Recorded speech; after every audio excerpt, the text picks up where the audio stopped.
तीन गलतियां जिनसे आपके मार्क्स कम हो सकते हैं। हाय एवरीवन, मेरा नाम प्रवीण कुमार है और मैं ऑफ थाउजेंड्स ऑफ स्टूडेंट्स से हूं। आज हम बात करेंगे एक ऐसे टॉपिक पे जो आपके एकेडमिक्स के लिए बहुत इंपॉर्टेंट है। देखो, एग्जाम्स की तैयारी करना अलग बात है और अच्छे मार्क्स लाना अलग। कई बार हम बहुत मेहनत करते हैं, पढ़ते हैं, लेकिन फिर भी रिजल्ट अच्छे नहीं आते। ऐसा क्यों होता है? आज हम बात करेंगे तीन कॉमन गलतियों के बारे में जिनसे आपके मार्क्स कम हो सकते हैं, चाहे आप कितना भी पढ़ो। लेकिन घबराओ मत, इन गलतियों के बारे में जानने के साथ साथ हम इनका सोल्यूशन भी ढूंढेंगे ताकि आप एग्जाम्स में अच्छा परफॉर्म करो। दोस्तों, सबसे बड़ी गलती जो स्टूडेंट्स करते हैं वो है रिवीजन की कमी। अक्सर हम सोचते हैं कि एक बार पढ़ लिया तो सब याद हो गया, लेकिन ऐसा नहीं होता। आप सोच रहे होंगे कि ये क्या बड़ी बात है, रिवीजन तो सब करते हैं, लेकिन क्या आप सही तरीके से रिवीजन कर रहे हैं? रिवीजन तो सब करते हैं, लेकिन सच में जिस रिवीजन की मैं बात कर रहा हूं वो बस ऊपर ऊपर से पीआरआच लेने से बहुत अलग है। देखो, हमारा दिमाग एक कॉम्प्लेक्स मशीन की तरह होता है।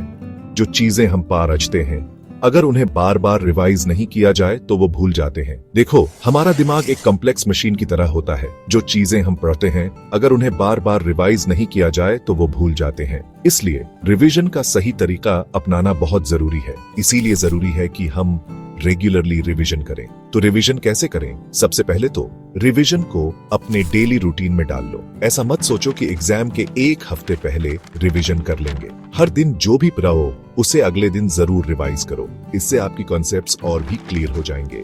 सबसे पहले तो रिवीजन को अपने डेली रूटीन में डाल लो।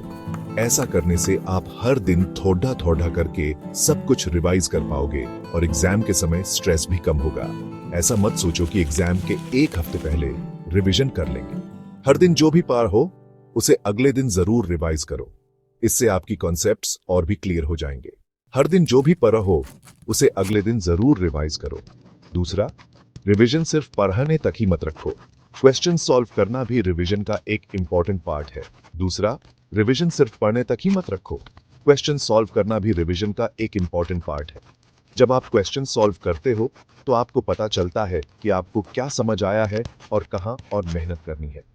क्वेश्चन सॉल्व करना भी रिवीजन का एक इंपॉर्टेंट पार्ट है। जब आप क्वेश्चन सॉल्व करते हो तो आपको पता चलता है कि आपको क्या समझ आया है और कहां और मेहनत करनी है। इसके लिए आप प्रीवियस ईयर क्वेश्चन पेपर्स देख सकते हो। जब आप क्वेश्चन सॉल्व करते हो तो आपको पता चलता है कि आपको क्या समझ आया है और कहां और मेहनत करनी है। इसके लिए आप प्रीवियस ईयर क्वेश्चन पेपर्स देख सकते हो। पिछले सालों के क्वेश्चन सॉल्व करके देखो। इसके लिए आप प्रीवियस ईयर क्वेश्चन पेपर्स देख सकते हो।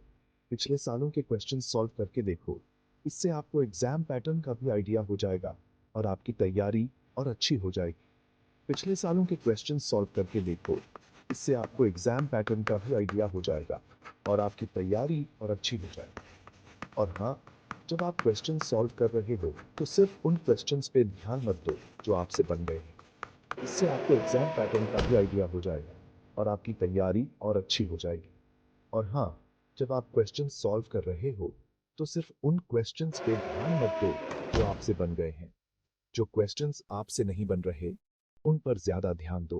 और हाँ, जब आप क्वेश्चन सॉल्व कर रहे हो तो सिर्फ उन क्वेश्चंस पे ध्यान मत दो जो आपसे बन गए हैं। जो क्वेश्चंस आपसे नहीं बन रहे उन पर ज्यादा ध्यान दो। उन टॉपिक्स को फिर से पढ़ रहो, समझो और फिर से क्वेश्चन सॉल्व करो। जो क्वेश्चंस आपसे नहीं बन रहे उन पर ज्यादा ध्यान दो। उन टॉपिक्स को फिर से पढ़ो, समझो और फिर से क्वेश्चन सॉल्व करो। याद रखो, रिवीजन एक कंटिन्यूअस प्रोसेस है जो आपको एग्जाम तक करते रहना है। उन टॉपिक्स को फिर से पढ़ो, समझो और फिर से क्वेश्चन सॉल्व करो। याद रखो, रिवीजन एक कंटिन्यूअस प्रोसेस है जो आपको एग्जाम तक करते रहना है। जितना ज्यादा रिवीजन करोगे उतनी ही अच्छी आपकी तैयारी होगी और उतने ही अच्छे आपके मार्क्स आएंगे। याद रखो, रिवीजन एक कंटिन्यूअस प्रोसेस है जो आपको एग्जाम तक करते रहना है। जितना ज्यादा रिवीजन करोगे उतनी ही अच्छी आपकी तैयारी होगी और उतने ही अच्छे आपके मार्क्स आएंगे। इसलिए आज से ही सही तरीके से रिवीजन करना शुरू कर दो। जितना ज्यादा रिवीजन करोगे उतनी ही अच्छी आपकी तैयारी होगी और उतने ही अच्छे आपके मार्क्स आएंगे। सही तरीके से और नियमित रूप से रिवीजन करने से आप न केवल एग्जाम्स में अच्छा परफॉर्म करोगे बल्कि आपका कॉन्फिडेंस भी बढ़ेगा। चलो दोस्तों, अब बात करते हैं दूसरी कॉमन गलती की, वीक टॉपिक्स पे कम ध्यान देना। ये एक ऐसी गलती है जो बहुत से स्टूडेंट्स करते हैं और इसका असर उनके ओवरऑल परफॉर्मेंस पर पीड़ीता है। देखो, ये नॉर्मल है कि कुछ सब्जेक्ट्स या टॉपिक्स हमें ज्यादा पसंद आते हैं। हम नेचुरली उन टॉपिक्स की तरफ अट्रैक्ट होते हैं जिनमें हमें इंटरेस्ट होता है, और जिन टॉपिक्स में हमारी पकड़ मजबूत होती है उन्हें पढ़ने में भी मजा आता है। ये टॉपिक्स हमें कॉन्फिडेंट फील कराते हैं और हम उनमें अच्छा परफॉर्म भी करते हैं। लेकिन यहाँ हम गलती कर देते हैं। हम अपने कंफर्ट जोन में रहना पसंद करते हैं और अपने वीक टॉपिक्स को अवॉइड करने लगते हैं। हम अपने वीक टॉपिक्स को इग्नोर करने लगते हैं। सोचते हैं कि जो आता है उसी में मेहनत कर लेंगे, जो नहीं आता उसे छोड़ देते हैं। लेकिन ये स्ट्रैटेजी लॉन्ग टर्म में काम नहीं आती। सोचते हैं कि जो आता है उसी में मेहनत कर लेंगे, जो नहीं आता उसे छोड़ देते हैं। लेकिन दोस्तों, एग्जाम में तो सभी टॉपिक से क्वेश्चंस आते हैं, चाहे वो हमें पसंद हो या ना हो। लेकिन दोस्तों, एग्जाम में तो सभी टॉपिक से क्वेश्चंस आते हैं, चाहे वो हमें पसंद हो या ना हो। और अगर हम वीक टॉपिक्स को इग्नोर करते रहेंगे तो एग्जाम में हमें मुश्किलों का सामना करना पड़ेगा। तो इसका सोल्यूशन क्या है? इसका सोल्यूशन है इक्वल टाइम डिस्ट्रीब्यूशन स्ट्रैटेजी। ये स्ट्रैटेजी आपको हर टॉपिक में बैलेंस बनाए रखने में मदद करेगी। इसका सोल्यूशन है इक्वल टाइम डिस्ट्रीब्यूशन स्ट्रैटेजी। आपको अपने स्टडी टाइम को इस तरह मैनेज करना होगा कि आप अपने वीक टॉपिक्स को भी टाइम दे सकें। आपको अपने स्टडी टाइम को इस तरह मैनेज करना होगा कि आप अपने वीक टॉपिक्स को भी टाइम दे सकें। इसके लिए आप एक टाइम टेबल बना सकते हो और उसमें हर सब्जेक्ट और हर टॉपिक को टाइम दे सकते हो। इसके लिए आप एक टाइम टेबल बना सकते हो और उसमें हर सब्जेक्ट और हर टॉपिक को टाइम दे सकते हो। और कोशिश करो कि आप अपने वीक टॉपिक्स को सबसे पहले खत्म करो। और कोशिश करो कि आप अपने वीक टॉपिक्स को सबसे पहले खत्म करो, क्योंकि जब आप वीक टॉपिक्स पहले खत्म कर लेते हो तो आपको कॉन्फिडेंस आता है और आप बाकी टॉपिक्स भी अच्छे से पीआच पाते हो। क्योंकि जब आप वीक टॉपिक्स पहले खत्म कर लेते हो तो आपको कॉन्फिडेंस आता है और आप बाकी टॉपिक्स भी अच्छे से पीआच पाते हो। और हाँ, इसका मतलब ये नहीं है कि आप अपने स्ट्रॉन्ग टॉपिक्स को बिल्कुल भूल जाएं। और हाँ, इसका मतलब ये नहीं है कि आप अपने स्ट्रॉन्ग टॉपिक्स को बिल्कुल भूल जाएं। उनका रिवीजन करते रहो, लेकिन साथ ही साथ वीक टॉपिक्स पे भी ध्यान दो। उनका रिवीजन करते रहो, लेकिन साथ ही साथ वीक टॉपिक्स पे भी ध्यान दो।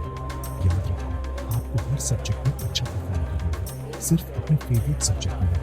याद रखो, आपको हर सब्जेक्ट में अच्छा परफॉर्म करना है, सिर्फ अपने फेवरेट सब्जेक्ट में नहीं। जब आप हर सब्जेक्ट में बैलेंस बनाए रखेंगे तभी आप ओवरऑल अच्छा परफॉर्म कर पाएंगे। चैप्टर 3, राइटिंग प्रैक्टिस और एग्जाम एनवायरनमेंट। तैयारी को दीजिए परफेक्शन। दोस्तों, तीसरी गलती जो स्टूडेंट्स करते हैं वो है राइटिंग प्रैक्टिस और एग्जाम एनवायरनमेंट को इग्नोर करना। यह बहुत ही कॉमन मिस्टेक है, लेकिन इसका असर बहुत गहरा होता है। देखो, सिर्फ पीआच लेने से काम नहीं चलेगा। पढ़ाई का असली मकसद तब पूरा होता है जब आप उसे इफेक्टिवली अप्लाई कर पाते हो। आपको जो कुछ भी पढ़ा है उसे लिखकर भी देखना होगा।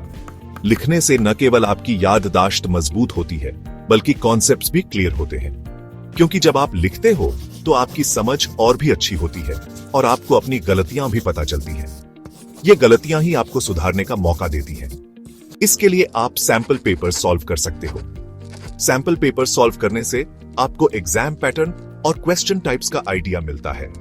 मार्केट में बहुत सारे सैंपल पेपर्स मिलते हैं। आप अपने बोर्ड के हिसाब से सैंपल पेपर्स खरीद सकते हो और उन्हें सॉल्व कर सकते हो। ये पेपर्स आपको रियल एग्जाम के लिए तैयार करते हैं। आप अपने बोर्ड के हिसाब से सैंपल पेपर्स खरीद सकते हो और उन्हें सॉल्व कर सकते हो। ये पेपर्स आपको रियल एग्जाम के लिए तैयार करते हैं। और हाँ, जब आप सैंपल पेपर सॉल्व करो तो उसे बिल्कुल वैसे ही करो जैसे आप रियल एग्जाम में करते हो। ये प्रैक्टिस आपको एग्जाम के प्रेशर को हैंडल करने में मदद करेगी। एक शांत जगह पर बैठो, अपना टाइम सेट करो और बिना किसी डिस्ट्रैक्शन के पेपर सॉल्व करो। ये आपको टाइम मैनेजमेंट सिखाएगा। इससे आपको घर बैठे बैठे बोर्ड एग्जाम का फील आएगा और आप एग्जाम प्रेशर को हैंडल करना भी सीखोगे। ये बहुत जरूरी है क्योंकि एग्जाम के दौरान प्रेशर बहुत होता है। और हाँ, सिर्फ आंसर्स लिखने तक ही मत रहो। डिटेल्ड आंसर्स लिखने की प्रैक्टिस करो ताकि आप एग्जाम में अच्छे मार्क्स ला सको। ओएमआर शीट को भी फिल करके देखो। ये बहुत इंपॉर्टेंट है क्योंकि कई बार स्टूडेंट्स आंसर्स तो सही लिखते हैं लेकिन ओएमआर शीट में गलत गोला भर देते हैं जिससे उनके मार्क्स कट जाते हैं। कई बार स्टूडेंट्स आंसर्स तो सही लिखते हैं, लेकिन OMR शीट में गलत गोला भर देते हैं, जिससे उनके मार्क्स कट जाते हैं। इसलिए जरूरी है कि आप OMR शीट फिल करने की प्रैक्टिस भी करो, ताकि एग्जाम में कोई गलती ना हो। इसलिए जरूरी है कि आप OMR शीट फिल करने की प्रैक्टिस भी करो, ताकि एग्जाम में कोई गलती ना हो। ये प्रैक्टिस आपको कॉन्फिडेंस देगी और आप एग्जाम में बेहतर परफॉर्म कर पाओगे। और लास्ट में टाइम मैनेजमेंट पे भी ध्यान दो। टाइम मैनेजमेंट एक की फैक्टर है जो आपकी परफॉर्मेंस को बहुत प्रभावित करता है। देखो, एग्जाम में टाइम बहुत कम होता है और आपको सभी क्वेश्चन सॉल्व करने होते हैं। इसलिए जरूरी है कि आप अपनी स्पीड और एक्यूरेसी दोनों पे काम करो। स्पीड बढ़ाने के लिए आप टाइम बाउंड प्रैक्टिस कर सकते हो। सैंपल पेपर सॉल्व करते टाइम ये देखो कि आप कितने टाइम में कितने क्वेश्चन सॉल्व कर पा रहे हो, और कोशिश करो कि आप अपनी स्पीड बढ़ाओ। स्पीड के साथ साथ एक्यूरेसी भी मेंटेन करना जरूरी है, ताकि आप सही आंसर्स लिख सको। प्रैक्टिस मेक्स परफेक्ट दोस्तों। जितनी ज्यादा प्रैक्टिस करोगे, उतना ही कॉन्फिडेंट फील करोगे और एग्जाम में बेहतर परफॉर्म कर पाओगे। तो चलिए अपनी तैयारी को दीजिए परफेक्शन और एग्जाम में लहराइए सफलता का परचम। तो दोस्तों, ये थी 3 कॉमन गलतियां जो आपके मार्क्स कम कर सकती हैं। अब आप मुझे कमेंट में बताओ कि इन 3 प्रॉब्लम्स में से आप कौन सी प्रॉब्लम फेस करते हो। अगर आप तीनों गलतियां कर रहे थे तो लिख देना, और अगर एक भी नहीं कर रहे थे तो भी कमेंट में लिख देना, क्योंकि आपकी फीडबैक से मुझे समझने में हेल्प मिलेगी कि आपको किस तरह की और जानकारी चाहिए। अब बात करते हैं सॉल्यूशन की। इन गलतियों से कैसे बचें और अपनी तैयारी को कैसे इंप्रूव करें, ये जानने के लिए हमारे चैनल को सब्सक्राइब करें और बेल आइकॉन दबाना न भूलें, ताकि आपको हमारी नेक्स्ट वीडियोस की नोटिफिकेशन